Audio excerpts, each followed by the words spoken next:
Hello, hello, hello. It's time to look back at October and the most played games that got released in October. There are definitely a few surprises here. I also managed to guess 4 of the top 5 games, but not in the right order. But like September, October I've had some heavy hitters as well. So let's take a look. This is the top 20 to 30 almost. And we have like Kara the Survivors here, Drovise here. What do we have else? Windblown and Rivals of Ether 2. So we have a kind of a good lineup already here. Dronefall is here as well. But if we start looking at top 10, in 10th place we have Romance of the Three Kingdoms 8, the remake. It has a 24-hour peak of 8,000 and an all-time peak of 18,000, almost 19,000. That's really good. An all-time peak on Twitch with 8,600, so fairly popular on Twitch, and 48% positive reviews, which puts it at mixed. I think this is a fairly big strategy game from China. This is also from the same studio that does Dynasty Warriors. But with a mixed score, I think the hardcore audience have been a bit let down by this one, and it's still not the best one. But it looks fun. I've always wanted to get into these type of strategy games, but never had the time. And like, look at this. It's insane how many systems and a lot of intrigue and tactical decisions to make. But yeah, that's 10th place for you. And in 9th place we have one of the heavy hitters, Silent Hill 2. It hits a 24-hour peak of 3,000, an all-time peak of 23,600, and an all-time peak on Twitch with 266,000. So a few big streamers have played this, and a positive review rate of 95%. It's insane. And it sits at overall overwhelmingly positive with 17,000 reviews. Insane. And it's nice to see, like, this is one of the OG horror game series from the 90s and early 2000s.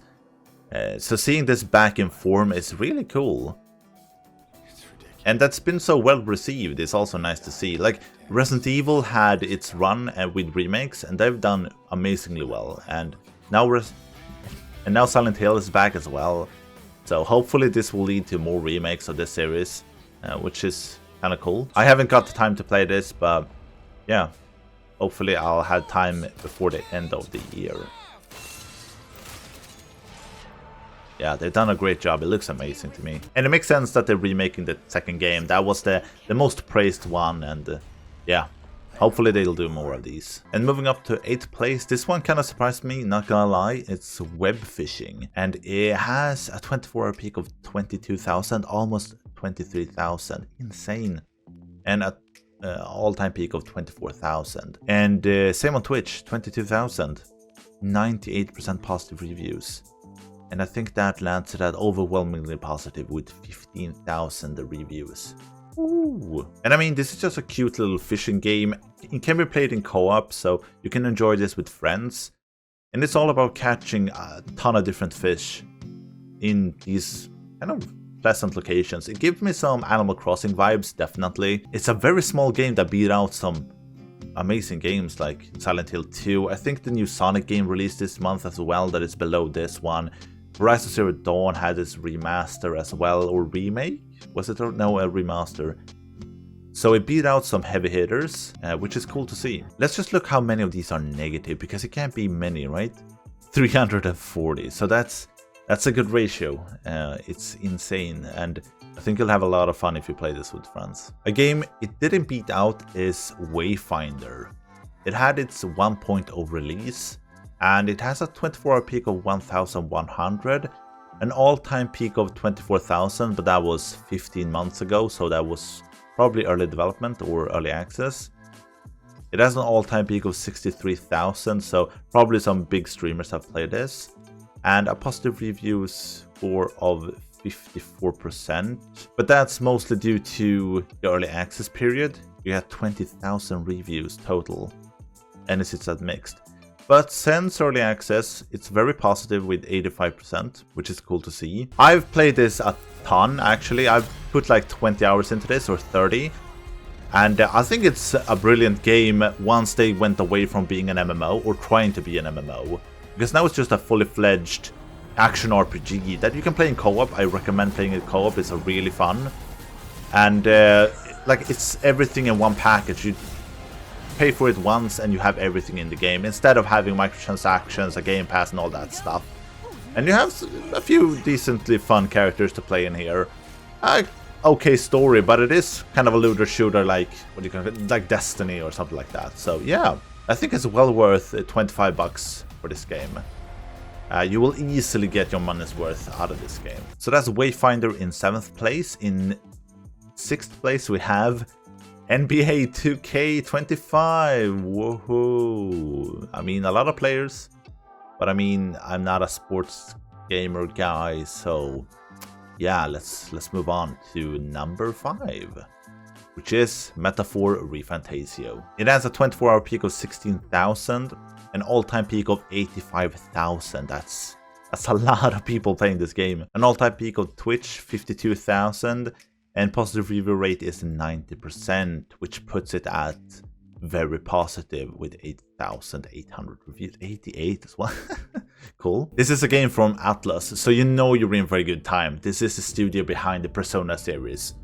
So this game, yeah, it's a long one. It's definitely a long one. I'm about 30 to 40 hours in, and I think I'm halfway, something like that. But it is well written. It's an amazing world with some insanely cool races. Yeah, I really like this game. The story and writing is what I really like about this game, and after like 40 hours it's still going strong. What can be a bit divisive is the structure of the game, because you have these dungeons that you have to prepare for, and that's kind of on a schedule, so you have a time period where you have to make the right decisions, or have to spend your time in the correct manner. You definitely have choices, but there is an optimal path, and that can be a bit stressful. But yeah, it's a really cool game. I recommend it highly. It's so good. Definitely like top 3 of my games this year overall. And that's in 5th place. In 4th place we have one of the biggest releases this year, and that's Dragon Age the Veilguard. It hit a 24-hour peak of 48,000, an all-time peak of 89,000. And on Twitch it peaked at 170,000. That's insane, a lot of people streamed this. And a positive review rate of 74%, which puts it at mostly positive with 15,000 reviews. I really loved the first Dragon Age. It was dark, gritty, they really had a cool world they built up. The second game was just terrible in my opinion. The third one, Inquisition, I liked it. It wasn't that as dark as the first one, but it was good enough. It has a long story. I really kind of enjoyed the story of Inquisition. This one is, I think it's gone too far from what I like about Dragon Age, and I'm not even interested in playing this one. I love the locations in this game. It looks amazing, but from what I've seen, I'm kind of torn on this one. It looks so badly written. Like, from everything I've seen, it looks like it's written for a child, like a 10-year-old child. And the puzzle seems like it's made for 10-year-old children as well. It's so mainstream, so padded out. Like, they should have gone more dark with this one and trusted the player to be able to solve like simple puzzles at least. From what I've heard, the looting is kind of non-existent as well. It's just a kind of a boring looter shooter type looting system. So yeah, I'm not that interested. I might just play it for the overall story, but a lot of people seem to enjoy it, so that's a good thing at least. It's not a total dud. I was expecting more players though, but you have to count in consoles. I think a lot of players plays this on console. So that's Dragon Age the Veilguard in 4th place. In 3rd place we have Liar's Bar. This one is unexpected for me as well. I have not even seen this game. Its 24-hour peak is 20,000 and an all-time peak of 113,000. Like, that's more than double Veilguard's size. It's insane. And I've seen a lot of Twitch streamers play this, and it sits at 94,000 all-time peak on Twitch, which makes sense, and 86% positive reviews. That puts it at very positive. So very close to 90 there. This one is in early access and will stay in early access for about 6 months. And it is like a card game, and what is it? You play card and dice in a shady bar with some other animals or your friends. Yeah. And I think you have guns as well in this. It looks fun. I like this type of game in board game form, when you're actually sitting down with your friends in the same room and you can read their expressions and shit. That's more my style, but I think this could be really fun. Yeah, you have guns, so yeah.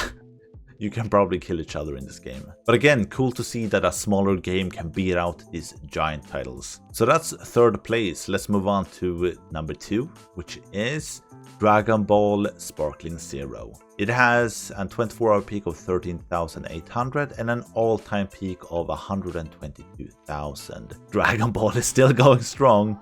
Holy shit, a Twitch peak of 245,000 and 91% positive reviews, which is very positive. Like, it's cool to see that they can just release Dragon Ball games and everyone will play them. Like, it looks like the last one to me. I usually play like every third one of these, and like so many others, I grew up on Dragon Ball, so I love these characters and love these games, but it can get a bit repetitive because it's the same story all over again. From what I have seen, it goes into the new arc of Super, somewhat at least, so that's good. But yeah, it's not a Dragon Ball game, but it's cool to see that it's still so popular. And the number 1 spot goes to Throne and Liberty, the new MMO that is out. 24-hour peak 134,000, all-time peak 336,000. That's a lot of players. I bet they're happy with the launch of the game. Not close to Lost Ark, I think they had like 1 million or something. But still a good launch, I would say. An all-time peak on Twitch of 194,000, 68% positive reviews. It has mixed on all time. It's done a few rounds in early access, I think, but latest it's mostly positive, so that's good to see. From what I remember, they started off like a mobile game, but they have reimagined it to a fully blown MMO with an actual combat system, and yeah, it's still an MMO with pay-to-win elements. I think it has the same kind of pay-to-win elements as World of Warcraft has, with your ability to buy in-game currency to purchase advantages, so to say. I think this looks great. I like the art style of the game. It might be a bit bland, but I still like it. I would like to try it, but I don't have the time for MMOs these days.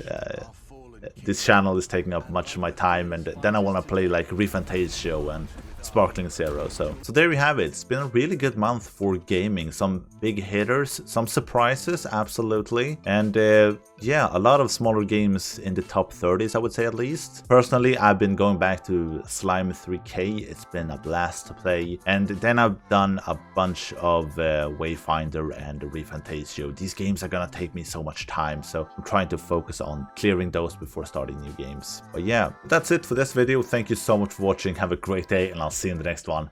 Bye.